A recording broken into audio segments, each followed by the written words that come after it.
ಇಷ್ಟು ಜನ ಎಲ್ಲ ಸೇರಿ ಹಿಂಗೆ ಮಾಡ್ತಾರಂಥೇಳಿ ನಾವು ಅಂದ್ಕೊಂಡೇ ಇರಲಿಲ್ಲ ನೋಡ್ರಿ. ಇವಾಗ ಇಷ್ಟೊಂದು ಜನ ಸೇರಿ ನಮ್ಮ ಹೊಲದಾಗ ಪಲ್ಯನ ಕೇಳಾಕಂಥೇಳಿ ಬಂದಿದ್ದಾರೆ. ಆದರೆ ಹಿಂಗೆ ಮಾಡ್ತಾರಂಥೇಳಿ ನಾವು ಅಂದ್ಕೊಂಡೇ ಇರಲಿಲ್ಲ ನೋಡ್ರಿ. ಹೀಗೆಲ್ಲ ಮಾಡಿದರೆ ನಾವು ಯಾರನ್ನೂ ನಂಬಕ್ಕೆ ಆಗಂಗಿಲ್ಲ. ವಿಡಿಯೋನ ಎಲ್ಲೂ ಸ್ಕಿಪ್ ಮಾಡೋಕೆ ಹೋಗ್ಬೇಡ್ರಿ, ಫುಲ್ಲಾಗಿ ನೋಡ್ರಿ. ಯಾರಾದರೂ ರೈತರಿದ್ರಂತ ಅವ್ರಿಗೆ ಗೊತ್ತಿರ್ತೈತ್ರಿ ಇದ್ರ ಬಗ್ಗೆ. ಹಾಗಾಗಿ ಎಲ್ಲೂ ಸ್ಕಿಪ್ ಮಾಡಬೇಡ್ರಿ, ಫುಲ್ ವಿಡಿಯೋ ನೋಡಿರಿ ಫ್ರೆಂಡ್ಸ್. ನಮ್ಮ ಹೊಲದಾಗ ಇವತ್ತು ಸಬ್ಬಸ್ಗೆ ಪಲ್ಯ ಕೇಳಾಕಂಥೇಳಿ ತುಂಬ ಜನ ಬಂದುಬಿಟ್ಟಿದ್ರಿ. ಈ ಸಬ್ಬಸ್ಗೆ ಪಲ್ಯನ ನಾವು ಎಲ್ಲ ಇವತ್ತು ಯಾವುದೇ ಪರಿಸ್ಥಿತಿ ಒಳಗೆ ಕಿತ್ತ ಲೋಡಿಂಗ್ ಮಾಡೋ ಪರಿಸ್ಥಿತಿ ಬಂದಿತ್ತು ರೀ. ಯಾಕಂದ್ರೆ ಈಗ ಪಲ್ಯ ಕೀಳೋ ಸ್ಥಿತಿ ಒಳಗೈತಿ. ಹಾಗಾಗಿ hi friends, welcome to my YouTube channel. ಇವತ್ತು ನಾನು ಮಾರ್ನಿಂಗ್ದಿಂದಾನೇ ವ್ಲಾಗ್ ಸ್ಟಾರ್ಟ್ ಮಾಡ್ತಾ ಇದ್ದೀನಿ. ಎಲ್ಲರೂ ಹೇಗಿದ್ದೀರಾ? ಐ ಹೋಪ್ ಎಲ್ಲರೂ ಚೆನ್ನಾಗಿದ್ದೀರಾ ಅಂತ ಅಂದ್ಕೊಳ್ತೀನಿ. ನಾವು ಕೂಡ ಚೆನ್ನಾಗಿದ್ದೀವಿ. ಇವತ್ತಿನ ಈ ವ್ಲಾಗಲ್ಲಿ ನಾವು ಏನೆಲ್ಲ ಕೆಲಸ ಮಾಡ್ತಾ ಇದ್ದೀವಿ ಮತ್ತು ನಮ್ಮ ಹೊಲದಲ್ಲಿ ಅಷ್ಟೊಂದು ಜನ ಯಾಕೆ ಸೇರಿದ್ದಾರೆ ಅಂತ ಹೇಳಿ ನಿಮಗೆ ಸಂಪೂರ್ಣವಾದ ಮಾಹಿತಿಯನ್ನು ನಾನು ಈ ವಿಡಿಯೋದಲ್ಲಿ ನಿಮ್ಮೊಂದಿಗೆ ಹಂಚ್ಕೋತೀನಿ. ವಿಡಿಯೋನ ಎಲ್ಲೂ ಸ್ಕಿಪ್ ಮಾಡಿಬಿಡಿ ಫ್ರೆಂಡ್ಸ್, ಎಲ್ಲನೂ ಪೂರ್ತಿಯಾಗಿ ನೋಡಿ. ಹಾಗೆ ವಿಡಿಯೋ ಇಷ್ಟ ಆದರೆ ಒಂದು ಲೈಕ್ ಮಾಡೋದನ್ನು ಮರಿಬೇಡಿ. ಹಾಗೆ ನಮ್ಮ ವಿಡಿಯೋ ಯಾವ ರೀತಿ ಅನ್ನಿಸ್ತು ಅಂತ ಕಾಮೆಂಟ್ ಮೂಲಕ ತಿಳಿಸಿ ಫ್ರೆಂಡ್ಸ್. ನಾವು ಇವಾಗ ಹೋಗ್ತಾ ಇದ್ದೀವಿ ರಾಯಬಾಗಕ್ಕೆ. ರಾಯಬಾಗು ನನ್ನ ತವರು ಮನೆಯ ತಾಲೂಕು. ಹಾಗಾಗಿ ನಾನು ಇರ್ತಕ್ಕಂಥದ್ದು ಅಂದರೆ ನನ್ನ ತವರು ಮನೆ ಇರ್ತಕ್ಕಂಥದ್ದು ಒಂದು ಹಳ್ಳಿಯಲ್ಲಿ. ಆ ಹಳ್ಳಿಯಿಂದ ನಾನು ಇವಾಗ ಹೋಗ್ತಾ ಇರೋದು ರಾಯಬಾಗಕ್ಕೆ. ಸ್ವಲ್ಪ ಕೆಲಸ ಇತ್ತಂತ ಹೇಳಿ ನಾನು ರಾಯಬಾಗಕ್ಕೆ ಹೋಗ್ತಾ ಇದ್ದೀನಿ. ಇವಾಗ ರಾಯಬಾಗಕ್ಕೆ ಹೋಗಬೇಕಾದ್ರೆ ಹೊಲದಲ್ಲಿ ನಮ್ಮ ತವರು ಮನೆ ಹೊಲದಲ್ಲಿ ಕೆಲಸ ಮಾಡ್ತಾಯಿದ್ರು. ಹಾಗಾಗಿ ಸಬ್ಬಸ್ಗೆ ಪಲ್ಯ ಎಲ್ಲ ಕೇಳ್ತಾಯಿದ್ರು. ಇವಾಗ ಮಳೆ ಅಂತೂ ಸ್ಟಾರ್ಟ್ ಆಗಿದೆ. ಮಳೆ ಬರೋಕ್ಕಿಂತ ಮುಂಚೆನೇ ಪಲ್ಯ ಎಲ್ಲ ಕಿತ್ತು ಗಾಡಿನ ಲೋಡ್ ಮಾಡಬೇಕಾಗಿತ್ತು. ಸೊ ಹಾಗಾಗಿ ಬೇಗ ಬೇಗ ಕೀಳಲಿಕ್ಕೆ ಅಂತ ತುಂಬಾ ಜನನ ಹೇಳಿ ಹೊಲದಲ್ಲಿರ್ತಕ್ಕಂಥ ಸಬ್ಬಸ್ಗೆ ಪಲ್ಯ ಎಲ್ಲನೂ ಕೇಳ್ತಾಯಿದ್ರು. ಮತ್ತು ಮಳೆಯಾಗಿ ಅದು ಹೂ ಬಿಟ್ಟರೆ ರೇಟೆಲ್ಲ ಬರಲ್ಲ ಅಂತ ಹೇಳಿ ಬೇಗ ಬೇಗ ಕೇಳಿಸ್ತಾಯಿದ್ರು. ನಾವು ಸ್ವಲ್ಪ ಕೆಲಸ ಇದೆ ಅಂತ ಹೇಳಿ ನಮ್ಮ ಪಯಣ ರಾಯಬಾಗದ ಕಡೆ ಅಂತ ಹೇಳಿ ನಾವು ರಾಯಬಾಗ ಕಡೆ ಹೋಗ್ತಾ ಇದ್ವಿ. ಹೋಗಬೇಕಾದ್ರೆ ನೋಡ್ಬೋದು ನೀವು ಇಲ್ಲಿ ದಾರಿ ಮಧ್ಯದಲ್ಲಿ ಎಷ್ಟೊಂದು ಫ್ಯಾನ್ಗಳಿದ್ದಾವೆ ಅಂತ. ಫ್ಯಾನ್ಗಳೆಲ್ಲ ತಿರುಗ್ತಾ ಇದ್ವು. ಹಾಗೆ ಎ ಸಿ ಥರ ನಮಗೆ ಗಾಳಿ ಬೀಸ್ತಾ ಇತ್ತು. ಹಾಗೆ ಮೇಲೆ ಚಿಟಿ ಚಿಟಿ ಮಳೆ ಅಂತೂ ಬರ್ತಾ ಇತ್ತು. ನಾವು ಮಳೆನ ಮತ್ತು ಫ್ಯಾನ್ನ ಎಂಜಾಯ್ ಮಾಡ್ತಾ ರಾಯಬಾಗಕ್ಕೆ ಹೋಗ್ತಾ ಇದ್ವಿ. ಈಗ ಆಲ್ಮೋಸ್ಟ್ ನೋಡ್ಬೋದು ಎಲ್ಲ ಹೊಲದಲ್ಲಿ ಖಾಲಿ ಆಗಿದೆ. ಈಗ ರೈತರಿಗಂತೂ ತುಂಬಾ ಮಳೆ ಬಂದರೆ ರೈತರು ಅಂತೂ ತುಂಬಾ ಖುಷಿಯಾಗಿರ್ತಾರೆ. ಅವ್ರಿಗಿರ್ತಕ್ಕಂಥ ಖುಷಿ ಮಳೆ ಬಂದರೆ ಬೇರೆ ಯಾರಿಗೂ ಆಗಲ್ಲ. ಅಷ್ಟೊಂದು ಖುಷಿಯಲ್ಲಿರ್ತಾರೆ ರೈತರು. ನಾವಂತೂ ಇವಾಗ ರಾಯಬಾಗಿಗೆ ಬಂದು ರೀಚ್ ಆದ್ವಿ. ರಾಯಬಾಗದಲ್ಲಿ ನೋಡ್ಬೋದು ಯಾವ ರೀತಿ ವಾತಾವರಣ ಇದೆ ಅಂತ. ನಾವು ಒಂದು ಕೆಲಸದ ಮೇಲೆ ರಾಯಬಾಗ ಬಂದಿದ್ವಿ. ಅಲ್ಲಿಂದನೇ ಒಂದು ಕ್ಲಿಪ್ಸ್ ತೊಗೊಂಡಿದ್ದೀನಿ ನಾನು. ಹಳ್ಳಿಗಳಲ್ಲಿ ನೋಡಿ ಮತ್ತು ಸಿಟಿಗಳಲ್ಲಿ ಯಾವ ರೀತಿ ವ್ಯತ್ಯಾಸ ಇರುತ್ತೆ ಅಂದರೆ, ಹಳ್ಳಿಗಳಲ್ಲಿ ನೋಡಿದರೆ ಎಲ್ಲ ಕಡೆ ನೋಡಿದರೂ ಹೊಲದಲ್ಲಿ ಇರ್ತಕ್ಕಂಥ ಬೆಳೆಗಳು ನೋಡ್ಬೋದು ನಾವು ಯಾವ ರೀತಿ ಬೆಳೆಗಳಿದ್ದಾವೆ ಅಂತ. ಆ ಹೊಲದಲ್ಲಿ ಯಾವ ಬೆಳೆ ಇದೆ, ಈ ಹೊಲದಲ್ಲಿ ಯಾವ ಬೆಳೆ ಇದೆ ಅಂತ ನೋಡ್ಬೋದು. ಆದರೆ ಸಿಟಿಗಳಲ್ಲಿ ಬಂದರೆ ಆ ಗೋಡೆಗೆ ಯಾವ ಬಣ್ಣ ಹಾಕಿದ್ದಾರೆ, ಈ ಗೋಡೆಗೆ ಯಾವ ಬಣ್ಣ ಹಾಕಿದ್ದಾರೆ, ಅದು ಎಷ್ಟು ಅಂತಸ್ತಿನ ಮನೆ, ಇದು ಎಲ್ಲ ಗೋಡೆಗಳನ್ನು ನೋಡಬೇಕಾಗುತ್ತೆ. ಯಾಕಂದರೆ ಆ ರೀತಿ ಸ್ಥಿತಿ ಇರುತ್ತೆ ನಮ್ಮ ಸಿಟಿಗಳಲ್ಲಿ. ಯಾಕಂದರೆ ಸಿಟಿಗಳಲ್ಲಿ ಇರ್ತಕ್ಕಂಥ ಮಜಾ ಹಳ್ಳಿಗಳಲ್ಲಿ ಬರಲ್ಲ, ಹಳ್ಳಿಗಳಲ್ಲಿ ಇರ್ತಕ್ಕಂಥ ಮಜಾ ಸಿಟಿಗಳಲ್ಲಿ ಬರಲ್ಲ. ಈಗ ಕೆಲಸ ಎಲ್ಲ ಮುಗೀತು. ನಾವು ಇವಾಗ ದೇವಸ್ಥಾನಕ್ಕೆ ಹೋಗ್ತಾ ಇದ್ದೀವಿ.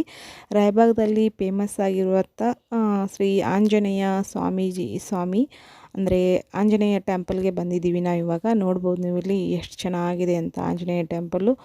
ಇದು ಒಂದು ದೊಡ್ಡ ದೇವಸ್ಥಾನ ಅಂತಲೇ ಹೇಳ್ಬೋದು ರಾಯಬಾಗದಲ್ಲಿ. ಇದ್ರದ್ದು ಜಾತ್ರೆ ಅಂತೂ ತುಂಬಾ ದೊಡ್ಡದಾಗಿ ಆಗುತ್ತೆ. ಮತ್ತು ಇಲ್ಲಿ ಏನಿದೆಯಪ್ಪ ಅಂದರೆ, ಇಲ್ಲಿ ಫ್ರೀಯಾಗಿ ಅಂಬ್ಲಿಯನ್ನು ಕೊಡ್ತಾರೆ.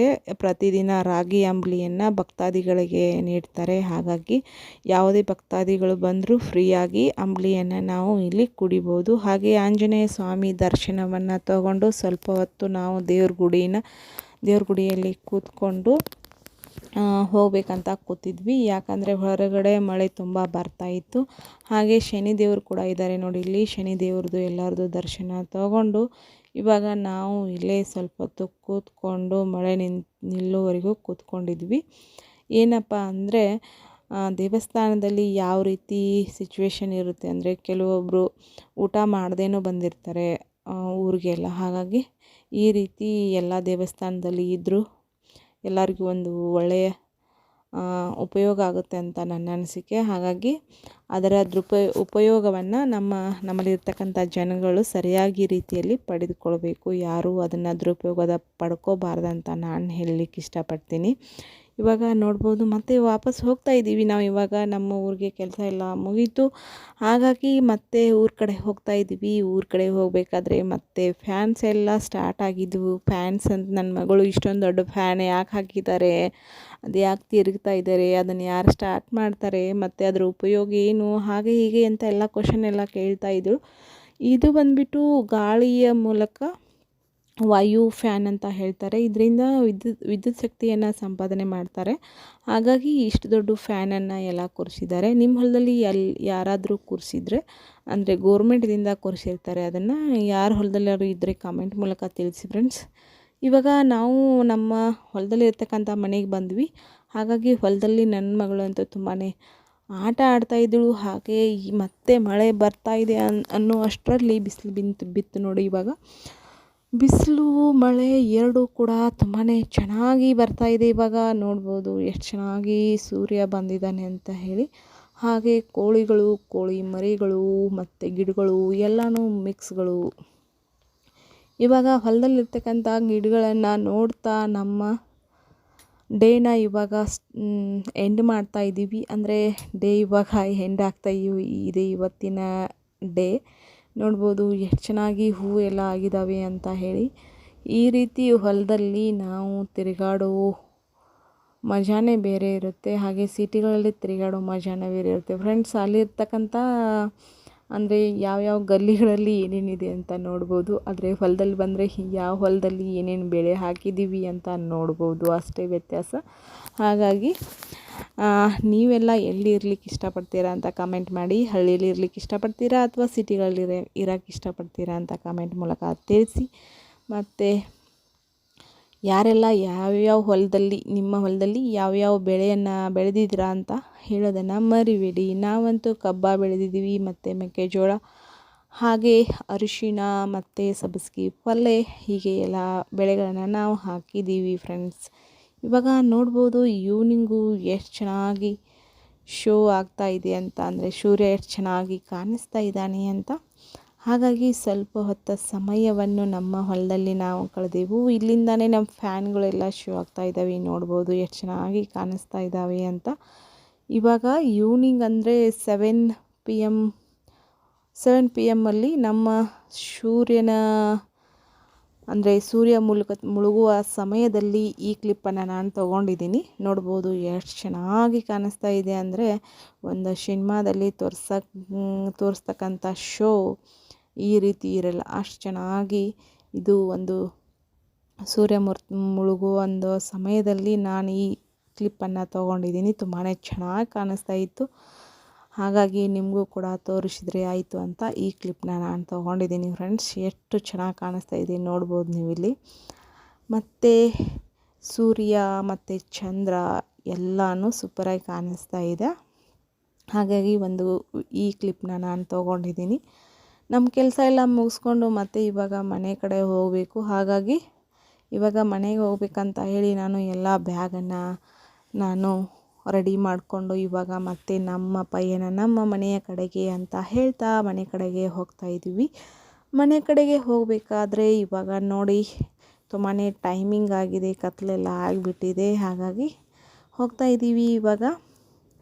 ಹಾಗೆ ನಮ್ಮ ವಿಡಿಯೋ ಇಷ್ಟ ಆದರೆ ಒಂದು ಲೈಕ್ ಮಾಡಿ, ಸಬ್ಸ್ಕ್ರೈಬ್ ಮಾಡ್ಕೋದನ್ನು ಮರಿಬೇಡಿ. ಈ ವಿಡಿಯೋ ಇಷ್ಟ ಆದರೆ ಒಂದು ಲೈಕ್ ಮಾಡಿ, ಶೇರ್ ಮಾಡಿ, ನಿಮ್ಮ ಫ್ಯಾಮಿಲಿ ಫ್ರೆಂಡ್ಸ್ ಜೊತೆಗೆ ಹಂಚಿಕೊಳ್ಳಿ ಅಂತ ಹೇಳ್ತಾ ಈ ವಿಡಿಯೋನ ಇಲ್ಲಿಗೆ ಎಂಡ್ ಮಾಡ್ತಾ ಇದ್ದೀನಿ. Thank you for the watching. ಆರೋಗ್ಯವೇ ಭಾಗ್ಯ ಅಂತ ಹೇಳ್ತಾ ನಿಮ್ಮ ಆರೋಗ್ಯವನ್ನು ಕಾಳಜಿಯಿಂದ ನೋಡ್ಕೊಳ್ಳಿ. ನಿಮ್ಮ ಜೊತೆಗಿರ್ತಕ್ಕಂಥ ಫ್ಯಾಮಿಲಿದವರು ಆರೋಗ್ಯವನ್ನು ನೀವು ಸರಿಯಾಗಿ ನೋಡ್ಕೊಳ್ಳಿ ಅಂತ ಹೇಳ್ತಾ ಬಾಯ್ ಆಲ್. ಹೆಲ್ದಿಯಾಗಿರಿ ಅಂತ ಹೇಳ್ತಾ ಗುಡ್ ನೈಟ್. ಈ ವ್ಲಾಗ್ನ ಇಲ್ಲಿಗೆ ಎಂಡ್ ಮಾಡ್ತಾ ಇದ್ದೀನಿ. Thank you so much. Bye all.